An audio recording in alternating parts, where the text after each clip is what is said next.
Welcome to the Talkin VAWLS Network. My name is Boogie Bentley. It is game day. Tennessee, Kentucky later tonight, 7 p.m. kickoff. Tennessee's got to go on the road. How do they bounce back? How do they respond coming off the loss to Alabama? And then also you've got Kentucky. They've had a week to prepare, even though Mark Stoops really hasn't been very efficient coming off of bye week. Still, they had a week to get healthy. Tennessee's been through a couple of physical battles against Texas A&M and then also the loss to Alabama. And a lot of people say, you know, the old coach speak, don't let Alabama beat you twice. I think this team has been dialed in. I think they've been focused this week. But then on the flip side with Kentucky, yes, you're coming off of a bye, but you're also coming off of back-to-back losses. They lost to Missouri 38-21 at home. They also lost to Georgia 51-13 on the road. But look, here's the bottom line.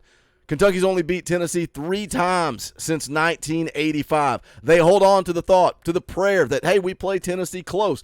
We sell a T-shirt that says we are Kentucky's daddy for a reason. But how does Tennessee respond? How do they bounce back? We're going to get into it, talk about some keys to this football game. But as always, do me a favor, smash the thumbs up just below the video. It's quick, free, easy. It helps this channel. I would greatly appreciate it. Also, if you're new to the Talkin VAWLS Network, welcome.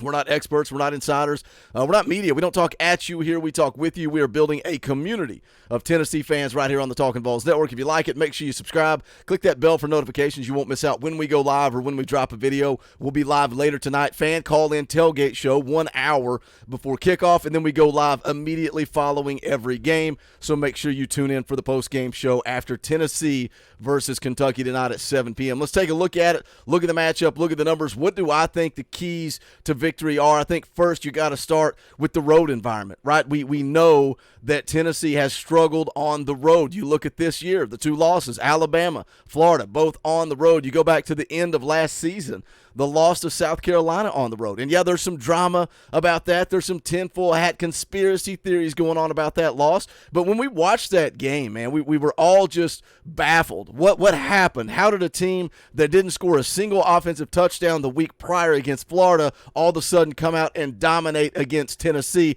If you missed that video on the controversy, go back and give it a watch. I'll tag it at the end of this video. You can go check that out. But the bottom line is Tennessee lost on the road. They lost on the road to Georgia. They did beat Vanderbilt, but I don't consider that a win on the road. Vanderbilt does not count when you're talking about high-profile matchups. Tennessee has struggled on the road. How do they respond to that? I think having Cooper Mays back is helping with that a little bit. I think you saw that in the Alabama game. I don't think Tennessee really struggled with that road environment very much. You know, you did have Dane Davis had a couple of false starts there late in the game, but from start to finish, really, I don't think Alabama's crowd played that much of a factor into that loss. But how does Tennessee handle the road environment against Kentucky? Again, night game. They're going to have time to get liquored up and ready to go. Something else I think is a key for this game that we would all agree on. Tennessee's got to go out there and play 60 minutes of football.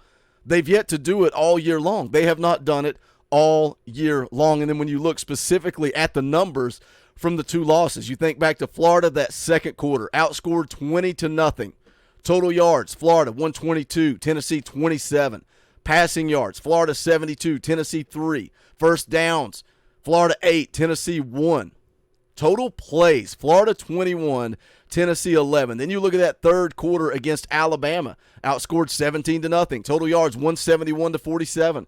Passing yards 103-22. First downs, Alabama 7, Tennessee 1.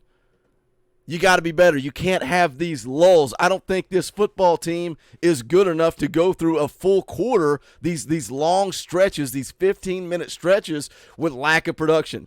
You can't do that in SEC play and survive, and part of that, you got to be able to convert in the red zone when you do get things going. And that was a big problem in the Alabama game, right? Early in the game, first quarter, I mean, Tennessee really had an opportunity to have it 28 points at one point instead of 13. They settled for field goals. Josh Heupel going for it on fourth down. Just different little things down there in the red zone that in SEC play cost you football games.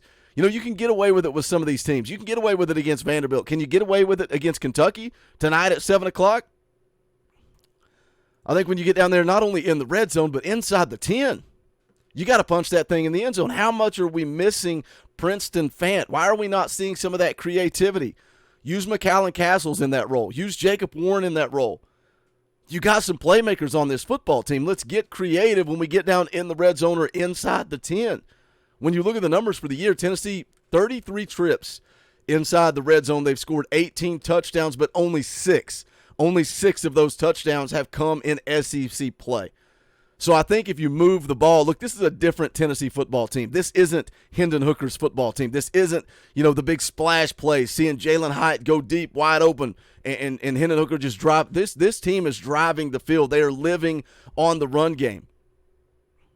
So when you get down there in the red zone, you got to capitalize on it, and that takes me into just that, the run game. Tennessee's got to win the game on the ground. Kentucky statistically for the year been pretty dang good against the run, giving up 95.7 yards per game. That's 12th in the entire country. That's pretty good when you look at a team that's 7 games into the year. But when I look at what they bring to the table, when I look at their front seven, when I look at their defensive line, they're not Alabama. They're not Texas A&M, a Texas A&M team that Tennessee ran for 232 yards against. Now you look at the 2 losses, right? 2 losses, Alabama and Florida. Tennessee ran the football for 100 yards against Florida, 133 against Alabama. Running backs really could not get going against Alabama. Jalen Wright struggled against Alabama. But again, Kentucky is not Alabama. I like the 3-headed monster. I like having Jalen Wright, Jabari Small, Dylan Sampson. Tonight, I think they're going to have themselves a day. You need to add Joe Milton into that mix. I thought Joe looked really good running the football against Alabama. He ran physically. He ran violent. He pulled it when he needed to pull it, and he kept it. I think Joe keeping the football, some designed runs, is going to really open up this offense down the stretch against Kentucky, against Missouri. How much does it help against Georgia? We'll find out. We'll cross that bridge when the time comes. But I like Tennessee's run game against Kentucky's defense. On the flip side of that, you got to stop Kentucky's run game. You got to stop Ray Davis. They're not going to come out and spread you out wide and do all this stuff. No, they're going to line up a couple of tight ends out there, and they're going to run it down your throat. But I like Rodney Garner. I like Tennessee's defense to stop this Kentucky ground game. Kentucky is not very good throwing the football. 13th in the SEC in passing offense, less than 200 yards per game.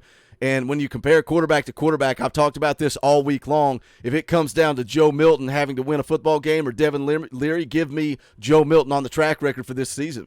Devin Leary's not been the quarterback that Kentucky thought they were getting via the transfer portal. His numbers are not very good. 10th in the SEC in passing yards, 14th in the SEC in completion percentage, 13th in yards per attempt.